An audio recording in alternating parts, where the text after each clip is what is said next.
अस्सलामुअलैकुम dear student, welcome to online classes. बेटा, जैसे कि लास्ट लेक्चर के अंदर हमने इफ एल्स को डिस्कस किया था, तो उसी की कुछ एग्जांपल्स को हम देखेंगे आज और उनको एग्जीक्यूट करके चेक करेंगे कि क्या आया हमें रिजल्ट इफ एल्स के कंसेप्ट के मुताबिक मिलता है या नहीं। तो सबसे पहले एक सिंपल सी एग्जांपल है कि चेक नंबर इज पॉजिटिव और नेगेटिव। आपने एक नंबर लेना है और उस नंबर को चेक करना है कि वो पॉजिटिव है या नेगेटिव। एज अ ह्यूमन और हमारे पास जितना नॉलेज है, हमें नंबर को देख के पता चल जाता है क्या है। जैसे मैं कोई यहाँ पे नंबर इंटर करता हूँ तो आप मुझे बता सकते हैं कि सर ये पॉजिटिव है और ये नेगेटिव है। लेकिन जब हमारे पास भी नॉलेज नहीं था, एक छोटा बच्चा जिसके पास अभी ये नॉलेज नहीं है, वो देख के नहीं बता सकता कि आप उसके पास ये नंबर लिख दें या ये नंबर, तो उसे नहीं पता चलेगा कि आया ये नंबर क्यों पॉजिटिव है और ये नंबर क्यों हम नेगेटिव कह रहे हैं। इसी तरह कंप्यूटर की जो है वो मैथमेटिकल कंसेप्ट के ऊपर हमें प्रोग्राम को डिजाइन करना है कि आया वो कौन सा कंसेप्ट है जिसकी बुनियाद पे ये वाले नंबर जो है हम नेगेटिव कह रहे हैं और ये वाले नंबर जो है पॉजिटिव कह रहे हैं। तो आप देखें, हम जब भी ये चीज़ रीड करते हैं, स्टडी करते हैं, तो हमें बताया जाता है कि ये जो जीरो है, इस जीरो से जो इस साइड पे नंबर्स आएंगे यानी 0, 1, 2, 3, ये नंबर्स क्या होंगे? पॉजिटिव होंगे।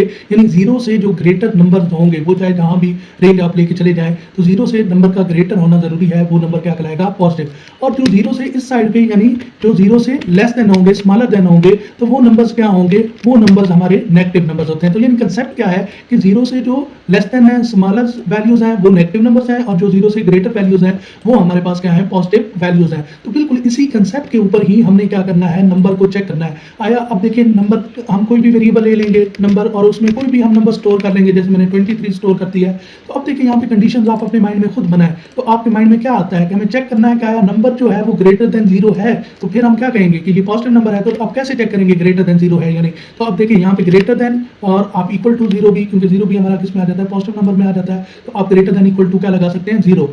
तो अगर यानी आपके पास कोई ऐसी कंडीशन होती है कि आपको जीरो नहीं इंक्लूड करना, तो फिर आपने क्या करना है? यहाँ इक्वल टू का साइन रिमूव कर देना है। तो नंबर ग्रेटर देन जीरो है तो वो क्या है? पॉजिटिव है, और नंबर लेस देन जीरो है तो वो क्या है? नेगेटिव है। अब देखिए यहाँ पे नेक्स्ट जो हमें करना है वो, अब देखिए यहाँ पे अगर नंबर ग्रेटर देन जीरो होगा तो हमें क्या करना है? प्रिंट करना है कि नंबर क्या है? पॉजिटिव है, नंबर इज पॉजिटिव। या जो भी नंबर होगा, यानी 23 है तो 23 इज पॉजिटिव नंबर। आप कुछ भी डिस्प्ले करवा सकते हैं, लेकिन आपको अगर ये कंडीशन क्या हो गई? ट्रू हो गई, हमने लगाई ये कंडीशन कि अगर नंबर ग्रेटर देन जीरो तो 23 ग्रेटर देन जीरो, तो प्रिंट ये होना चाहिए। अगर ये ना होता, यानी जैसे फॉर एग्जांपल ये -23 होता, तो अब देखिए ये कंडीशन तो ट्रू नहीं होनी थी ना। तो फिर मुझे यहाँ पे लिखा हुआ होना चाहिए कि फिर क्या होगा? फिर मैं यहाँ पे एल्स वाला पोर्शन लिखूंगा, और एल्स में मैं प्रिंट में क्या लिखूंगा? प्रिंट के अंदर मैं लिखूंगा कि number is negative. Print number is, या 23 इज नेगेटिव नंबर। ठीक है। तो अब देखिए ये एक सिंपल सा कंसेप्ट है जो कि चेक करेगा कि नंबर पॉजिटिव है या नेगेटिव है।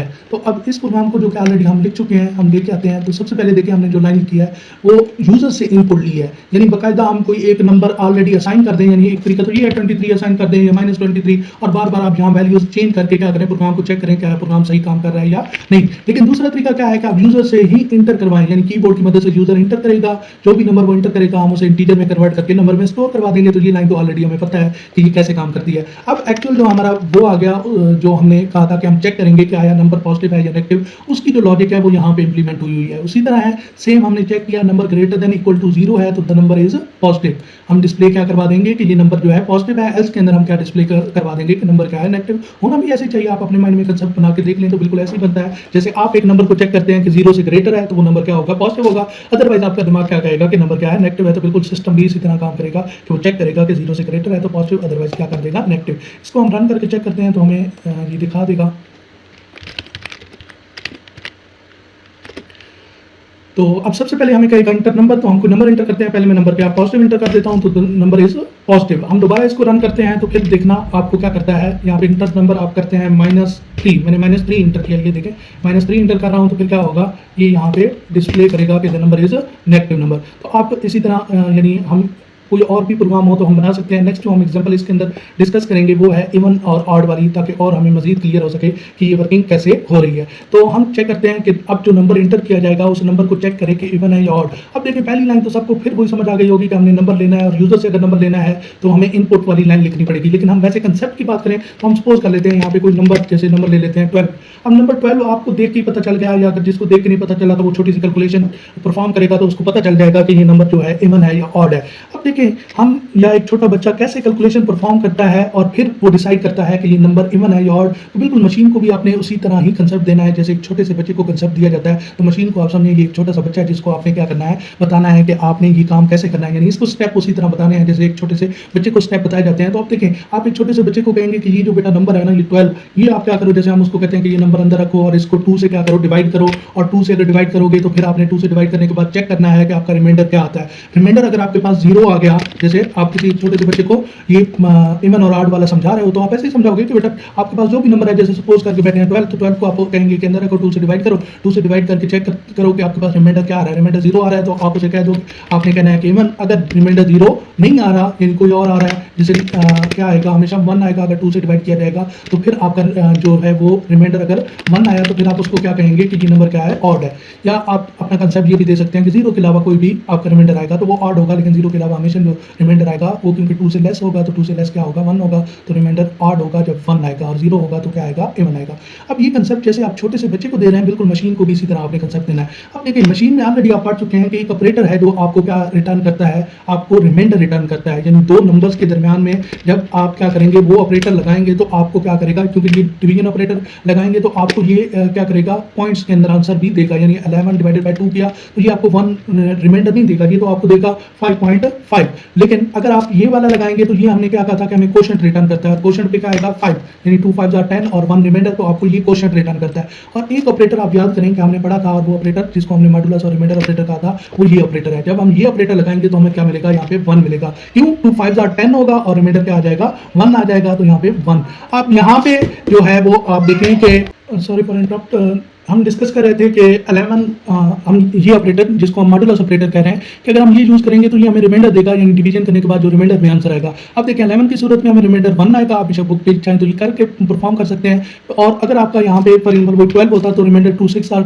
12 हो जाएगा और रिमाइंडर क्या आ जाएगा, 0। तो अब जब भी यहाँ पे क्या होगा, एक सिंपल सा कंसेप्ट है कि इवन नंबर होगा तो आपको रिमाइंडर क्या मिलेगा, 0। अगर ऑड नंबर होगा तो आपको क्या मिलेगा, यहाँ पे 1 मिलेगा। जैसे यहाँ पे देखें 1 0 1 ले लेता हूँ, तो अब इस सूरत में 250 100 बनेगा और रिमाइंडर क्या आ जाएगा, 1 आ जाएगा। लेकिन अगर आप इसको 102 करेंगे तो ये क्या हो जाएगा, 251 102 और यहाँ रिमाइंडर क्या आ जाएगा, 0 आ जाएगा। तो इसी चीज़ को इंप्लीमेंट करने के लिए आप देखें, एक हमारे पास लॉजिक बन गई कि हमने ये वाला ऑपरेटर यूज करते हुए क्या बनानी है, कंडीशन बनानी है और चेक करना है कि रिमाइंडर जो है वो इक्वल टू। अब इक्वल टू ऑपरेटर भी आप यहाँ पे देखें, ये इक्वल टू ऑपरेटर नहीं है। ऑलरेडी हम ऑपरेटर्स पढ़ चुके हैं और ऑपरेटर्स का आपको सही से पता होना चाहिए और उनका इस्तेमाल भी आना चाहिए। तो इक्वल टू ये वाला होता है। अब देखें यहाँ से जो हमें रिमाइंडर रिटर्न होगा उसको चेक करना है कि वो 0 के इक्वल है या नहीं। अगर तो वो 0 के इक्वल है, ये कंडीशन क्या है, ट्रू है, तो आप प्रिंट क्या कर देंगे, इवन।